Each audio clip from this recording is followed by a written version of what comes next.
Hey Track Gang, what's going on in this week's episode of the Boeville in Newtown? Well, it's right over here. Stand by and we'll get into what's happening this week.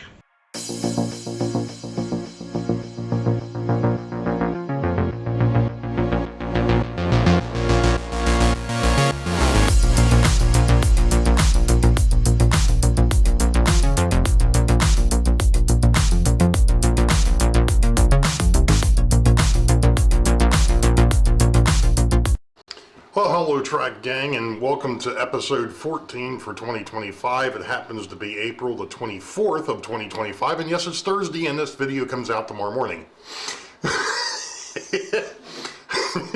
It's been one of those weeks. A couple of things, and we'll get into kind of what I want to get into tonight. You may hear the 3D printer in the background. That's because I've got a project that's printing. And that is going to be probably going to be a part of vlog 15. Maybe. We'll see. Or it may be something a little bit further down the line. Any rate, so the time that I've had down here, because I've been doing work outside because we've got some family and friends coming over this weekend, I'm still messing around with, obviously, the backdrop now. Because I have to get that done before I can do anything else. So, specifically, and I'm going to swing here just a little bit. I'm sorry for jolting the camera there. And I'm hoping that this is on target, and it's not. There we go. That's a little bit better. Let me see if I can... Alright. So there is the aforementioned road that I have been looking into, trying to figure out what I want to do. And I've tried a couple different things. And this isn't going to show up well, but I want to give you the POC version, the proof of concept. And that is down here, I went ahead and took my compass at 2 inches and drew lines curving it so that it kind of disappeared behind the church, behind the school. I didn't like that. The first time I did it, I actually had a mark way the heck up here, and that didn't work out too well either because it wasn't directly behind the school. So I turned the board over and I tried again. Now, I like this a little bit better. Again, I don't know if it's going to show up on camera. Once I'm done with this, I'll bring it a little bit closer. The only issue is the fact that it kind of still is not behind the school. It's literally to the edge of it. So what I need to do, I think, is make a mark just off the point of the roof here, maybe a little bit deeper, and then just angle everything in. Again, I'm trying to get that 3-point perspective, and you have to pardon me, I haven't done 3-point perspective in like 40 years. It's probably been more like 37, but close enough. So, just like some other folks have mentioned, I'm taking my time with this because it's got to be right. I cannot rush this section up here at all. And you know what, before we go too far, I'll show you. This is what I'm talking about. Yeah, wrong way. There you go. So there it is. But to be perfectly honest, the issue, whoops, wrong direction, sorry. The issue is the fact that I don't want to rush this. I don't want to mess this up. Yes, I can repaint the backdrop blue. That's not the point. The point is I look at it as I get one shot at this, really, and I got to get it right the first time. So any planning or anything else that I can do now to keep myself from causing myself headaches in the future, that's what I'm going to do. Now, okay, so you're focused on the road. What about the rest of the backdrop? Well, that's up to the dam. That's fairly simple. It's just going to be trees. I mean, it's just going to be brown hills in the background and then trees on top. That shouldn't be too bad. Again, I will test my artistic skills off the backdrop and we'll go from there. Now, let's go ahead and talk about the dam a little bit more, because again, some folks were like, well, you could just go ahead and have a photo backdrop done. Well, this is true. I could. The problem with that, the problem that I have with photographic backdrops is, for the most part, some of our buildings aren't exactly true to life. Okay? What I mean by that, the paint. Yes, I've tried to change the coloration of my buildings because obviously the paisley pinks and things of that nature, you know, that was great back in the 70s and that was toy-like, that's fine. This isn't supposed to be a toy. So the buildings have been repainted so they don't look as cartoonish as they did, but my problem with a photographic backdrop is you're taking real life and trying to scale it down and stick it on the backdrop. And if you haven't taken care of your foreground scene to get it to match up with the backdrop, it's going to cause you problems. It's not going to look right. I am not an artist by any stretch of the imagination. I am not going to sit here and try to realistically paint every one of these plastic buildings that I've got to try and get them to match real life so I can use a photographic backdrop. That's problem one. Problem two is photographic backdrops ain't cheap. So, with that being said, I think the best way to do this is to go back and do what Model Railroader talked about years ago, and that is using the acrylics and painting on the backdrop, the hills, the trees, whatever else that you want to paint in there. For me, it's mainly going to be the road, the trees, and the water, and the hills. That's really what I've got. So that's where we're at with that. Like I said, you can call me, that you can say a whole bunch of different, that doesn't, it's my railroad. I appreciate folks saying you ought to do this, you ought to do that. Hey, have you thought about doing this? Have you thought? I appreciate that. I really do.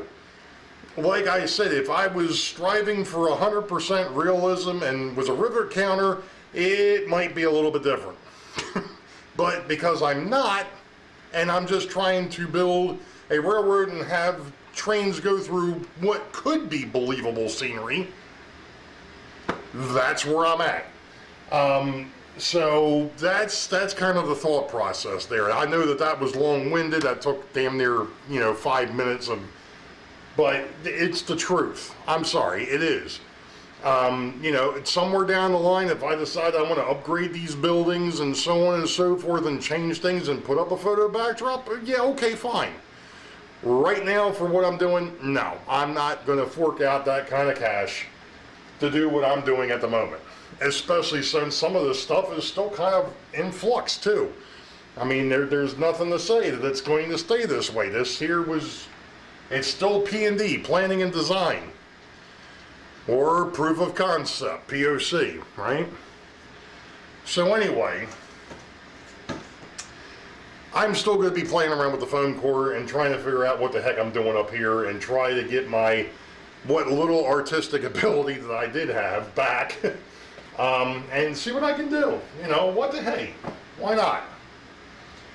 I'm going to get there. I'm going to make this, it's mine. I'm going to make it me, and we're going to go from there. The biggest thing of it is I want it to be the best part of me that I can possibly do. And that's it. So, since I had to, if you didn't know, I filled in for Brian over the Iron Horse route this past Sunday for Sidetrack Sunday because he got tied up with some Easter stuff with his daughter, So if you haven't had a chance to go to look at that, go back and take a look at it. There was a couple of neat things that were brought up there. We were talking about meet and greets and train shows. Obviously, there's in 2 weeks. No. 2 weeks? Hold on a second. I gotta go make sure I'm not goofing this up. Let's see. April. Today is the 20. No, it's next weekend. Next weekend is the second train show of the year at Timonium. I do plan on it going at least one day. I'm not sure if I'm going to make both. I am going to try and at least make one of the two. That's coming up. I also talked about on Sidetrack Sunday, obviously October, which is now the end of October. It's the 26th to 27th or something like that. 25th, 26th. I'm still doing the open house for that one. So that one there will be my meet and greet.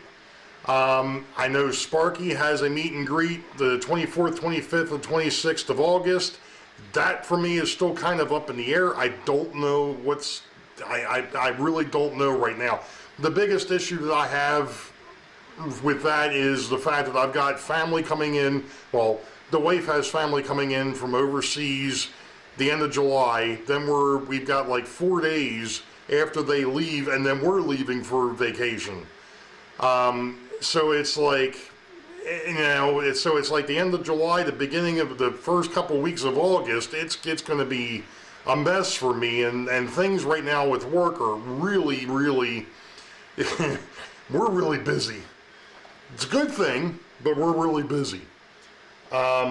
So, you know, like I said, I just don't know if I can, and I'm also going to be, because of the fact that I've taken off those couple of days and taken off some other time, I'm a little close on time if I still plan on having off during the Christmas holiday. So, which for me is big, because normally my daughter and I get together and we go ahead and make cookies and things of that nature. So I like to have those couple extra days come December off so I can do that. But at any rate, I'll figure it out. If I can do it, great. If I can't, I'm sorry. But, you know, you can't do everything. The other bigger news, I guess, is the fact that the wife and I are thinking about if I can swing it. Actually, I shouldn't say if I can swing it. It looks like there is a distinct possibility at the moment, 90% chance, that we'll be going up to Amherst for 2026, which is going to be interesting.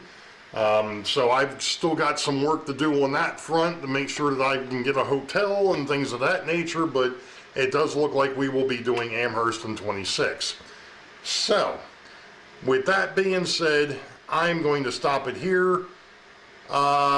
This Sunday is Bob over at PK&W Model Works. I do believe, because it was me, then Dave. You know what? Maybe I better go take a look. Let's go take a look-see here. Sorry. Let me go ahead and take a look at the schedule.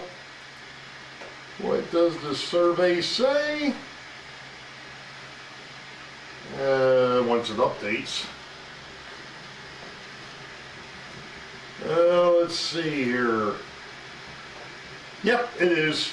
I was right. So it was me the first of the month, and then Dave, then it was me again, and now it's Bob.